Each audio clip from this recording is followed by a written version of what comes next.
the next panelist. No specific orders, but ladies first. So Tatiana Veller, Managing Director for Stirling Hospitality.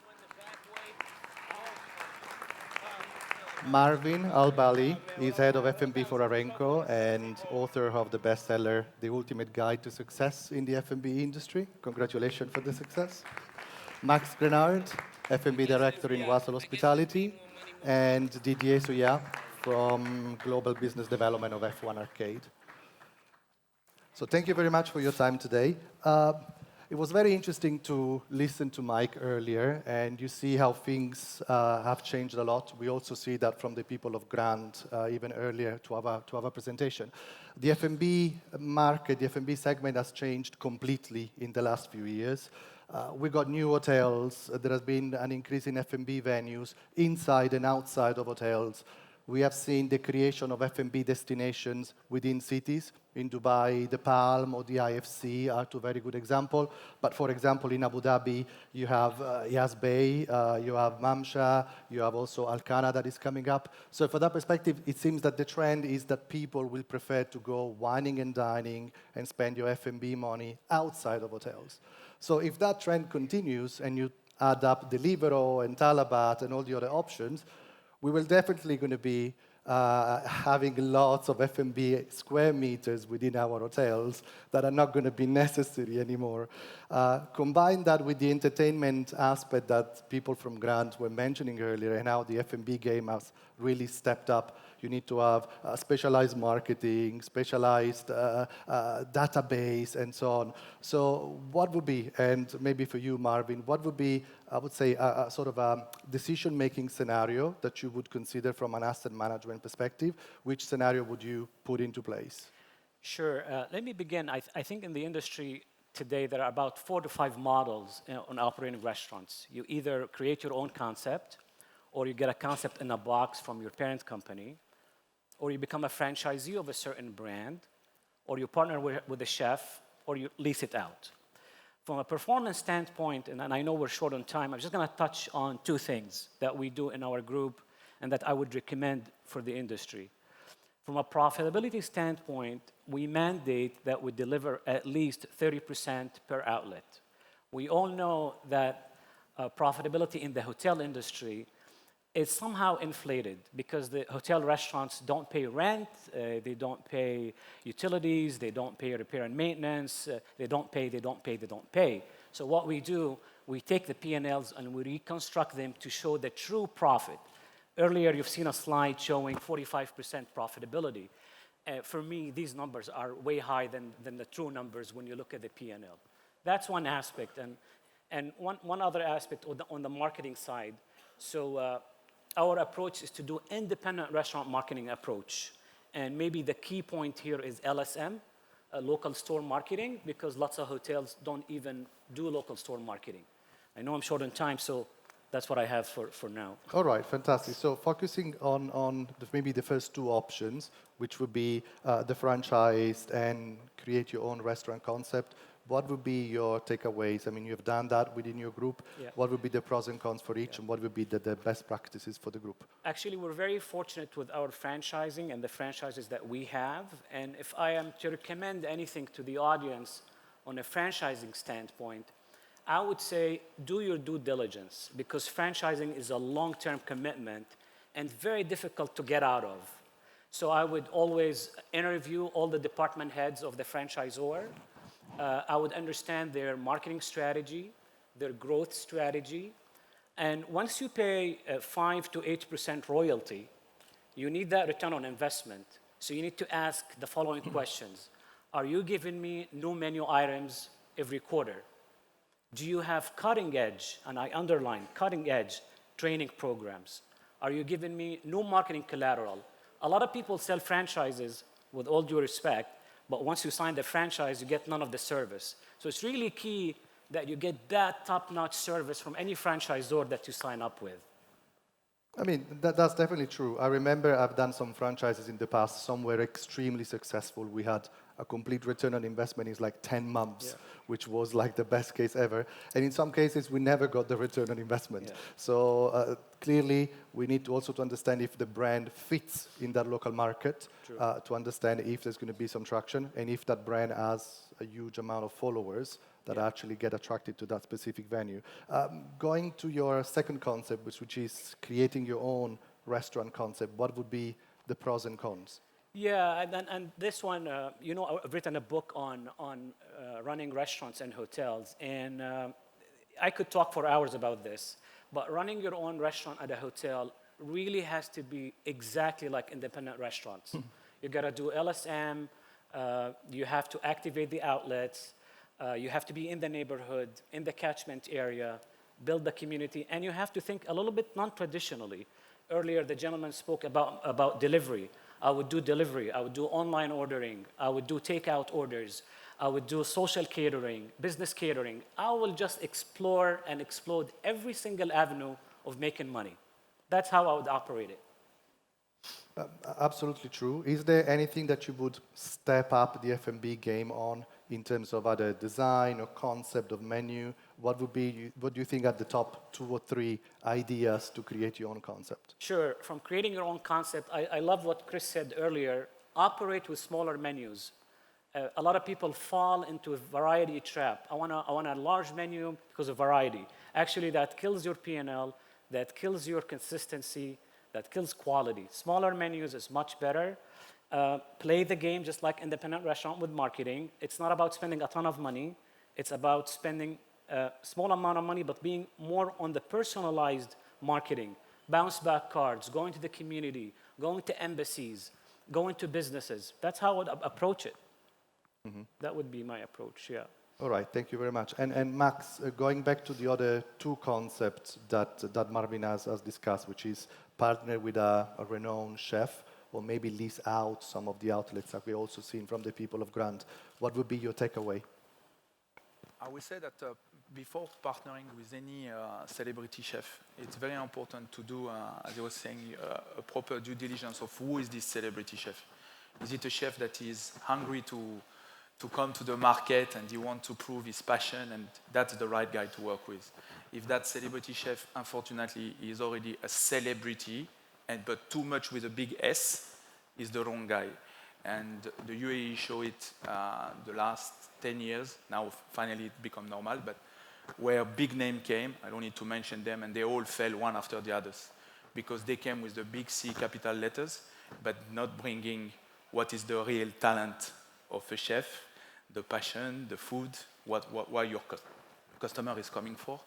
So now, finally, we see some chefs that are celebrity, but not with this big C capital. And we see, good to the UAE to see some that born in the UAE. Obviously, we have Chef Izzo in Dubai, we have Akmal, we have GRIF. We have now so many are more celebrity than the famous celebrity. And today, when we choose in our group, we really be careful that if we bring someone from abroad, he should not see the petrodollar and that color of money. He should want to come in Dubai, because now Dubai soon, or the UAE, will be the capital of the gastronomy. So the guy needs to want to be here. And when he start the conversation, if he say, Max, no problem, I put money. I start to listen to this guy. He will not need to put the money, but if he come and did the only things, the signing fee, and the conversation go very fast, finish the coffee, go back to the airport, go buy. Because you will fail. So this is when it comes to the celebrity. And honestly, today in the UAE country, there is some very good celebrity chef. We don't need to go very far. And if the others want to come, they really need to sharpen their knife. And obviously, as a chef, I prefer to go that route than the lease route. But obviously, we have a big portfolio of restaurants. And sometimes it happens, and it has been proven, that to lease some space, it brings a new demographic to that property, where at the end of the day, our marketing, as you say, will always kind of, even if we try to manage them individually and all, it's under one roof marketing, and we will end up in the same pool of customers. As soon as you lease it out to someone that have nothing to do with your place, he will arrive with his own pool of marketing, and it can be very positive for the hotel, for the other aspect of the hotel. So yes, from the lease perspective, we might make a bit less money, to be honest, but from the good point of the whole property, it can turn very, very positive. So both are really looked after, and what I will recommend to anyone is don't do one model. Try to have one lease, one celebrity chef, one own concept, and play with all of this. As soon as you have a lot, then you can compare them to each other and always push and recommend what is the best practice of one to another one. I mean, this is very much like what Jennifer was mentioning at the beginning, that before Dubai used to be a sort of a catalyst. If you are successful anywhere in the world, we want to bring you to Dubai. Now it's a little bit like, if you're successful here, then you can make it anywhere. So we are sort of our exporting concept, that part of the renowned chef option is part of that idea. But just to clarify, we still have some time. In the case of a renowned chef, who owns the P&L of that restaurant? How is that structured? How can you push the chef to go through certain profitability, even though it might affect his ego or his image? What are the leverages on that? I will recommend to not leave the finance to the chef.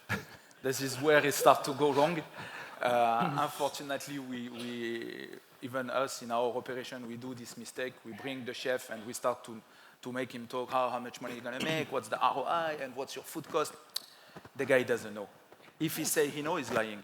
He doesn't know. We hire a chef to cook. Let this guy cook. Make sure that he's top-notch on this. And then us, and I don't want to say especially you, Stefano, but you are champion of numbers. Manage the numbers, let the chef cook. The moment we try to split this, the chef will not cook properly, the number will be wrong, we go to disaster. Now it is true the last couple of years, maybe the last 10 years, we have seen groups that born, not chef groups, same, not to mention them, but in Dubai now there is a lot. Those groups, we can challenge them with number because they have a CFO and they have a celebrity, they have a chef, maybe not celebrity, they have a chef. So the chef will cook and then the CFO will talk number. But if you are making a contract directly with one of the celebrity chefs and he's the chef, please don't talk to him about the numbers. Make the numbers, let him cook. And going to the outsource and lease scenario, ultimately, if one big hotel has 18 outlets and 6 or 9 could be made redundant because of the trend that Mike was just showing, if you continue leasing the other 9 out as pure F&B, then there is a sort of a cannibalization. You're still offering an oversupply of F&B space within your hotel. What would be an alternative option? I would say not to be too scared of that, based on what I was saying. If you lease, the data of this guy is not your data. He will not take necessarily your customer. Of course, if you have already an Italian restaurant, try to not to lease to a guy that do Italian. I mean, this is logic. But the moment that you do a complement to your already offering, don't be scared of it because he's going to go and tackle the customer that you don't have anyway. Mm-hmm. Yeah, and I guess now jumping to you, Didier, we have seen here F&B served as a main plate. And as the people from Grenard were showing, now there is a sort of a entertainment component attached to it. In your case, this gets completely shifted. Your product are an entertainment product, which happens to come with F&B and especially B. Can you give us a little bit more of information, which type of product, why do you see this success happening? Thanks, Giuliano. Yes, so the F&B in the assistance, you say your side dish, is considered as an amenity to the concept. So a little bit of context here. I joined recently a company called Formula One Arcade, which is similar to driving experience, fully licensed by Formula One, the only one actually globally. So imagine 69 simulators in a 16,000 square feet space, holding 600 seats, or capacity for 600, and having about 8,000 customers a week. So it's a big machine. And I need to understand when I came in at the first time is, okay, what is driving? What is the mix here? And actually, surprised to say that 50% of the mix of the revenue is from simulators and 50% from the F&B. So what is the main course here and what is the amenity and what is the side dish? Well, you can look at it both ways. only 20% of our customers are Formula One aficionados, so the rest come in also to enjoy the atmosphere, not only the atmosphere, but the entertainment that comes with it. Now, when you think that food and beverage on the margin we just heard, which is in Europe usually between 8 and 10% when you're lucky, and then you look at a simulator or a concept like when you Soho House, you get your membership, or when you have co-working facilities. Those concepts bring you 95 to 98% margin, and that goes straight to the bottom line. So to answer the question to the panel, really, of how to increase the return of your investment is to diversify the revenue from that asset. Now, Formula One is an example. Formula One Arcade is one example, but there's many others. Top Golf's another one that you guys are very familiar with. Flight Club as another one. Two other ones that I'd like to mention, and not that new actually, so this has been around for a while. If you take Petersham Nurseries in Kingston, London. Nurseries, a garden center. So you think, that was 20 years ago, right? So it doesn't come automatically to mind that you're going to go to a nursery for lunch or dinner. But when the chef there at the time was Sky Gingle, she got her first Michelin star in 2011. The F&B of that garden center became a destination. So people came to dine here, and the entertainment was the scenery all around it. And after dining, the leisure part came in, and the leisure is a really big part of this entertainment. They went around and strolled around the garden center. You can talk about 10 Corso Como, that we all know from Milan, now in Shanghai, Seoul, Tokyo, which started out as an art, fashion, music, and also the cafe there was also an amenity there. But people came and eat as a destination and then strolled around afterwards in terms of looking at art. So my point is that entertainment as a concept, yes, bringing the leisure aspect of this entertainment adds on, and it's an evolution on what F&B has been all those years now. So you can actually enjoy dining and have e-gaming. Doesn't mean you're going to put a simulator in each of your F&B assets, but it's the only place where you can actually drive and have a drink at the same time, because it's allowed. It is allowed. So you can e-gaming or stroll and look at art or look at fashion while also enjoying your food and beverage. So a good mix of the asset is what I recommend. First of all, I absolutely agree. In terms of numbers, and again, Max, as you said, I'm a man of numbers. So could you share some basic profitability figures? Are we talking about a higher profitability or a similar profitability to a traditional F&B restaurant? There's only a certain amount of things I can say, obviously. But if you think of 8,000 customers a week, those revenue centers take between 12 to 15 million pounds a year. Right? So this is big money. When you think that 50% from the simulators is generated from the simulators and they bring 98% margin, you can make the math. So when you think about, you're talking about franchise right here, there's very little concepts around the world when 3 is not a crowd. What I mean is you have the licensee, you have the franchise, right, and the operator, and everybody needs to make money in this, right? So to be able to give enough money to Formula One, give enough money to the franchisee, and Formula One Arcade to make a return on their investment as well, you need to have a very high profitability concept. And having a concept which is not very manpower driven, like simulators, is one of it. But the same thing as I said before, when you get a membership in the club, it's the same thing. F&B, I don't know exactly in Soho House what the F&B represents compared to the membership, but a membership is 100% that goes straight to the bottom line. So you've got to diversify that asset. One last question for you. Have you seen the same concept, 10 Corso Como, F1 Arcade, applied? Because ultimately the concept is there, the technology is there, the manuals are there, but the local partner is really involved in the operation of that concept. Have you seen the same concept succeeding somewhere in the world and then failing or not succeeding just because the local partner was not ready yet or didn't have enough skills to develop that? Well, as Max was saying, you've got to choose your local partner because it's a very, very long-term relationship. But also those concepts have return on investment of between 2 and 3 years, and that's why we're looking. I heard before 8 years was the norm. Now 2 to 3 years is what you expect. So due diligence in every part of this business is core, and it's how good your training program is, and how you don't just give. It's very simple in franchises. I've always heard before. Here's the manual, right? Have fun. What are you going to do with this? Not much, right? So you're going to have the support function to make sure the operator succeeds, because ultimately you succeed as well. Tatiana, I know that Ras Al Khaimah was not part of the presentation, but have you experienced in your role and in the hotel your asset management at Stirling Hospitality, have you seen some of that trend happening, decreasing in F&B revenues across the hotels? And have you seen that step up of the F&B game also happening in these Emirates? I think I'll be a little bit more general, if you don't mind, because... Please.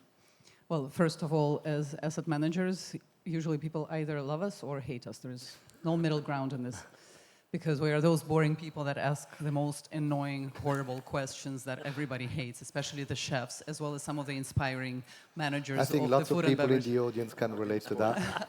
I'm pretty sure, and yes, exactly. So as such, we try to keep quite sublime about the specifics of the relationships that we manage. But I think I'll answer your question in a more general way. We definitely, our function, we're there really to make sure that every square meter of the property that the investor built makes money for them, right? And it's no secret, of course, as we have seen on the presentation, as some of the colleagues on the panel have shared, that profitability of the food and beverage square meters have been declining. So we end up looking at a vast array of indices. Some of them are quite straightforward KPIs for the food and beverage. And we are sitting down with our GMs and food and beverage directors, trying to leave the chefs alone to their creativity, mainly. And we don't only look, of course, at the obvious profitability numbers and the number of covers, etc., but we're getting a lot more creative. We're looking at the F&B revenue per guest in-house. We're looking at the ratio of in-house guests versus guests coming in. And I won't bore the audience with this, but overall, this is all targeted at trying to understand whether we are running our outlets as a business in the most optimal way, given the market that we operate. Because, of course, in some of the smaller Emirates and some of the other locations around the UAE, the problems are very different, right? And we do have clients with whom we work in Dubai as well as in other Emirates. And it is, in Dubai, it's all about overabundance of offer and, how do you win the next game, because everyone has to be wowed immediately every day. And if you don't wow them, the next day they go somewhere else where they are wowed.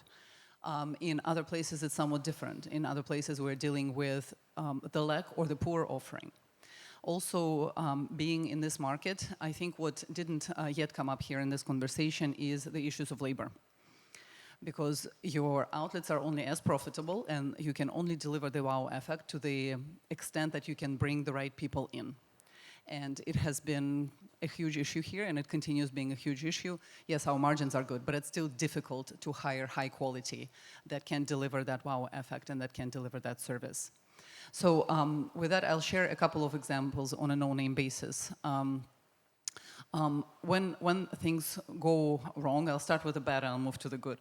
When things go wrong is generally when in the planning of the hotel, the planning and profitability exercise and the calculation of feasibility for F&B is not done properly.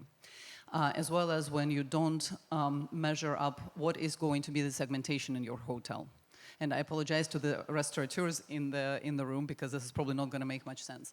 But what we have faced in a lot of the hotels where we asset manage on behalf of owners is that we end up with a huge capacity issue at the main dining.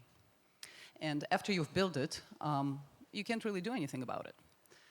Because it's already built, right? And to tear the walls or extend the terrace or anything like that, it's typically quite a costly exercise. I'm sure you can relate to that. So what's the initial kind of initiative of the owner or of the operator? Build us more seats. People are lining out of the door for breakfast. Everybody's complaining. And if you're not too experienced, you would give into that. If you have a little bit of more depth to look into it, you're going to start questioning, is your segmentation right? Why do you have all of these people on full board? Why are they all lining up for breakfast instead of going to a la carte restaurants? Why are they lining up at the buffet door? And we try to get very creative and get very granular by looking not just at the surface problem. Sometimes this is the problem, but the cause is elsewhere. The problem is not the capacity issue in this case. So this is where things go wrong frequently. Then I will share a story which was not very successful until we turned it around.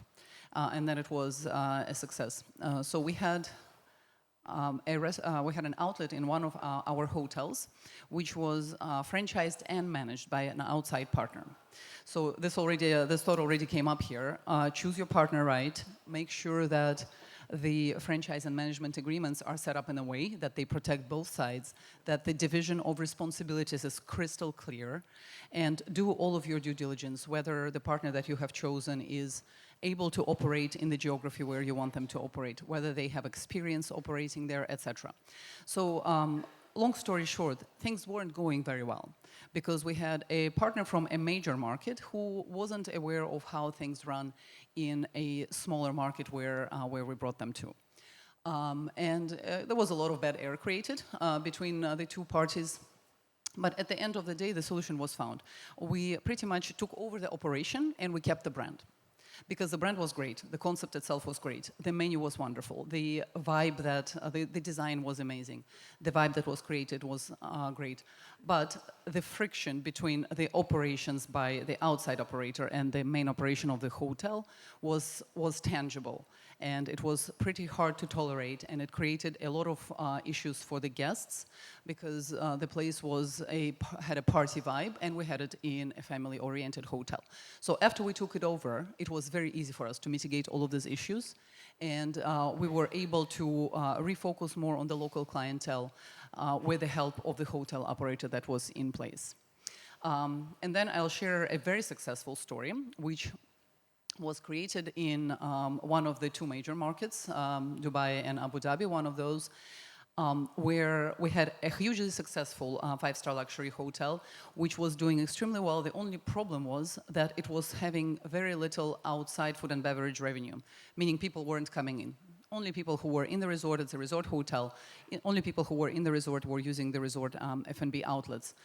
Profitably, successfully, but we wanted that inflow, and we wanted more people from outside of the hotel to know about the wonderful experiences that we could provide. So we went in and we created a beach club.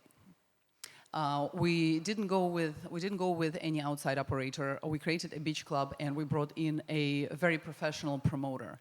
And 3 months later, the place paid for itself, and it was hopping every Friday and Saturday and part of the Sunday when we had brunches there.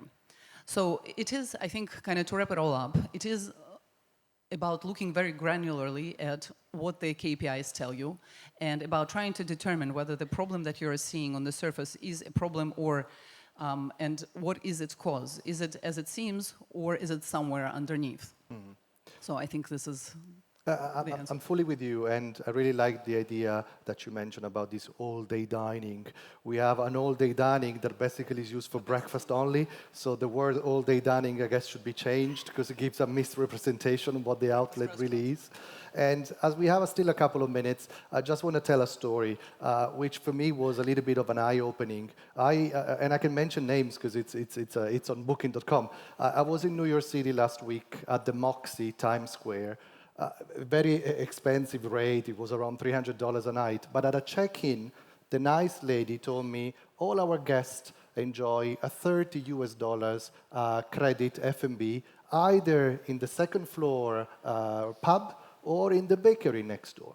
And you know, $30 is pinchy as an amount. Usually hotels gives you a welcome cocktail, but if you're in New York City, do you really want to get a cocktail in your hotel? So the first thing I did was to go on the second floor, which is not the traditional retail outlet on the second floor, and the place was bustling. It was lots of people enjoying their $30 credit. And I had a burger and a glass of wine and a dessert, and it was $54. So I have to top it up from my own pocket. So immediately I generated an additional $24. Morning after, go to the bakery, long queue, because everybody from the hotel was enjoying the $30 credit. And when I stepped out, 2 girls were going in, and one was telling their friends, this place is always packed with people, it must be really good. So it's like, wow, this case really, they did right. They really step up the F&B game. So could that, very quickly, could that be a way to be reinterpreted even in a mature destination, F&B destinations like Dubai? Totally. I mean, there's a lot of creativity around offering. One thing we used to do in my... Very short answer. Yeah, in my previous life, maybe a quick one. Sometimes in conventions, we have about 5,000 people in a room, right? But we get none of them to the restaurants. So that's an area where you could, if you get 10% of them, you're taking care of your budget. Max? Yeah. I'm agree. Tatiana or Didier, anything to add?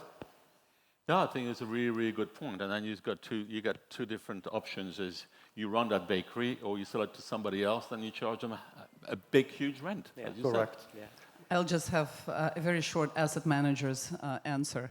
It is a great idea because then you end up not running any F&B and you're just running a square box full of rooms. Amazing. 60% profitability, prize one. Thank you very much. Thank you.